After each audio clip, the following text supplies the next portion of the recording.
رمضان المبارک کا گزرنے کے بعد چلے جانے کے بعد رمضان المبارک کا اختتام عید کی خوشی کے موقع پر ہوتا ہے۔ رمضان المبارک کا مہینہ آتا ہے اور آ کر چلا جاتا ہے۔ اس سے سبق حاصل کریں کہ ہم بھی اس دنیا میں آئے ہیں، ایک دن ضرور یہاں سے چلے جائیں گے، لیکن کیا ہمارے جانے کا دن عید کی خوشی کے موقع کا جیسا دن ہوگا؟ یعنی رمضان المبارک کا مہینہ جب چلا جاتا ہے، ختم ہو جاتا ہے، اس کے فوراً بعد عید آ جاتی ہے، خوشی کا دن۔ ہم یہ دیکھیں جس دن ہماری موت ہوگی، کیا اس دن ہمارے لیے عید کے جیسا دن ہوگا؟ اگر ہم نے اس زندگی کو اللہ کے حکم کے مطابق اور جناب رسول اکرم صلی اللہ علیہ وسلم کے طریقے کے مطابق گزاری ہوگی، تو جس دن ہمارے زندگی کا آخری دن ہوگا، ہمارے لیے عید کے جیسا دن ہوگا، ہمارے لیے خوشیوں کا دن ہوگا۔ فرشتے حاضر ہوں گے، کہیں گے یا ایتھا النفس المطمئنہ ارجعی الی ربک راضیۃ مرضیہ فادخلی فی عبادی وادخلی جنتی، کہ ایک پاکیزہ روح چل اللہ کی طرف، اللہ کی رحمت کی طرف۔ اللہ رب العالمین کہیں گے اس جنت کے اندر داخل ہو جا، اس جنت کے اندر داخل ہو جا ایک پاکیزہ روح، تو نے دنیا کے اندر بڑی محنت کی، کوشش کی، تو نے دنیا کے اندر اللہ پاک کو راضی کیا، تو نے اللہ کے نبی صلی اللہ علیہ وسلم کے طریقے کے مطابق زندگی گزاری، اب جنتوں کے اندر داخل ہو جا۔ تو جس دن ہماری زندگی کا آخری دن ہوگا، وہ ہمارے لیے خوشیوں کا دن ہوگا، اگر ہم نے زندگی کو اللہ کے حکم کے مطابق، رسول اکرم صلی اللہ علیہ وسلم کے طریقے کے مطابق گزاری ہوگی۔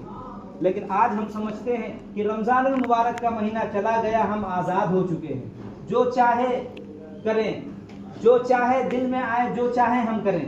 ایسا نہیں ہے۔ رمضان المبارک کے جانے کے بعد اللہ کے قانون جو وہ ہلکے نہیں ہو جاتے، اللہ کی جو فرض کی ہوئی چیز ہے وہ فرض ہی رہتی ہیں، اللہ کی طرف سے کوئی چھوٹ یا چھٹی کے جیسے دن نہیں ہوتے۔ کل بھی نماز فرض تھی، رمضان المبارک کے مہینے میں نماز فرض تھی، آج بھی نماز فرض ہیں۔ کل بھی اللہ کو راضی کرنا ہمارے لیے ضروری تھا، آج بھی ہمارے لیے اللہ کو راضی کرنا ضروری ہے۔ رمضان المبارک کے مہینے میں جس طرح عبادت کرنی ضروری تھی، روزہ رکھنا ضروری تھا، اللہ کے حکم کے مطابق زندگی گزارنی چاہیے تھی، رمضان المبارک کے جانے کے بعد ویسے ہی اللہ کے حکم اور اللہ کا قانون نافذ ہے، ویسا ہی چلتا رہتا ہے۔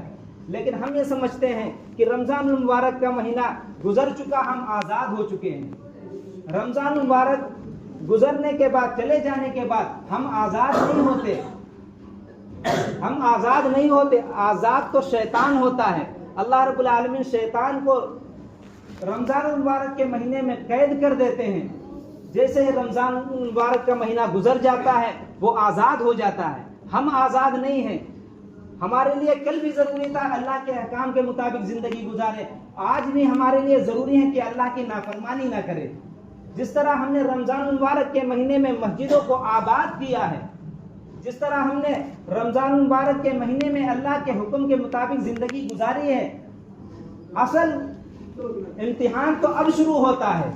رمضان المبارک کے مہینے میں تو ایک ماحول مل جاتا ہے، لوگ نماز پڑھ رہے ہیں، لوگ عبادت کر رہے ہیں، تراویح پڑھ رہے ہیں، ایک ماحول بن جاتا ہے، ہم اس ماحول میں اللہ کی عبادت کر لیتے ہیں۔ لیکن اصل امتحان تو اب ہے۔ ہم نے اللہ رب العالمین سے توبہ استغفار کیا تھا، کیا ہم وہ توڑ دیں گے؟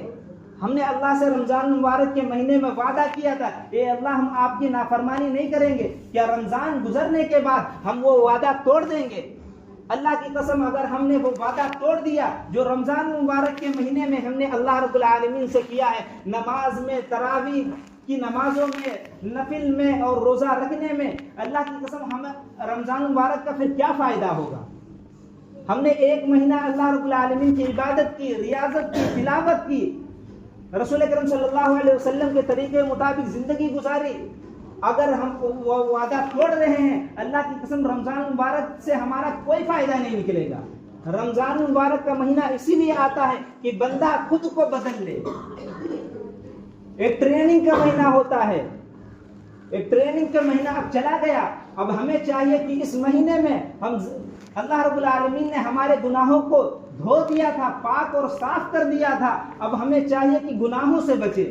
جس طرح رمضان مبارک کے مہینے میں ہم روزہ رکھ کر پانی اس لیے نہیں پیتے تھے کہ اللہ رب العالمین ناراض ہو جائیں گے اور روزہ ٹوٹ جائے گا، اسی طرح ہم اس مہینے میں کوئی گناہ کا کام نہ کریں اس لیے ہم نے سمجھے کہ اللہ ناراض ہو جائیں گے۔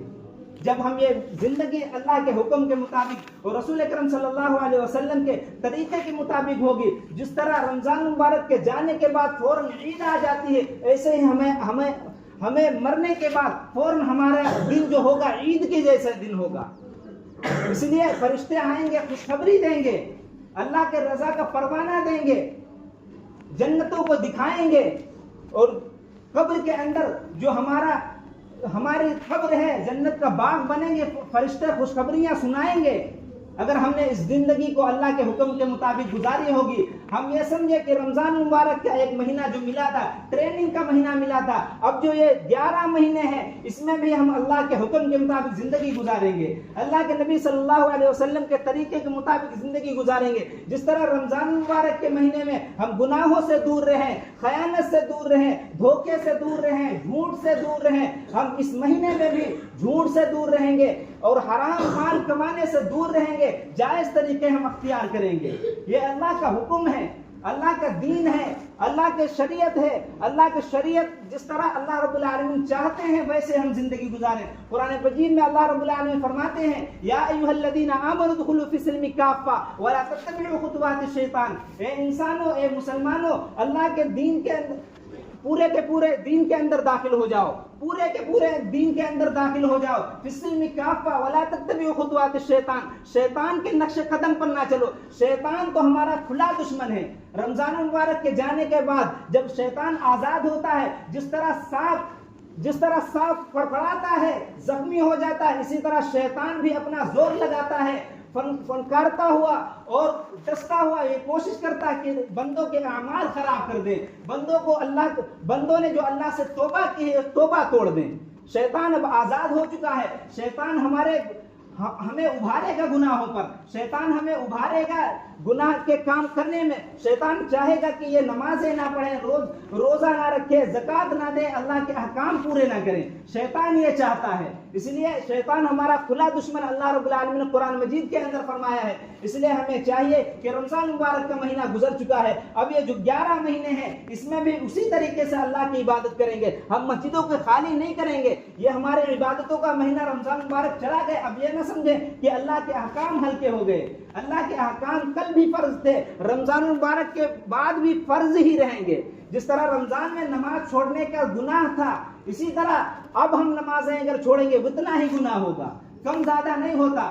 اگر ہم رمضان مبارک کے مہینے میں نماز چھوڑ دیں اور اس مہینے میں نماز چھوڑ دیں، کیا رمضان مبارک کے مہینے میں زیادہ لکھا جائے گا؟ ایسا نہیں ہے۔ اگر ہم رمضان مبارک کے مہینے میں چھوڑتے ہیں اتنا ہی گناہ لکھا جائے گا جتنا اب لکھا جائے گا۔ اس لیے ہم نمازوں کو کیوں چھوڑتے ہیں؟ ہم نمازوں کی پابندی کیوں نہیں کرتے ہیں؟ ہم یہ کیا سمجھتے ہیں رمضان مبارک کے مہینے میں عبادتیں کی جاتی ہے؟ اس لیے ہمارے لیے ضروری ہے کہ ہم رمضان مبارک کے بعد والی جو زندگی ہے یہ امتحان کی زندگی ہے، یہ ٹریننگ کا مہینہ گزر چکا، اب یہ 11 مہینے ہم اللہ کی عبادت میں، اللہ کی ریاضت میں جس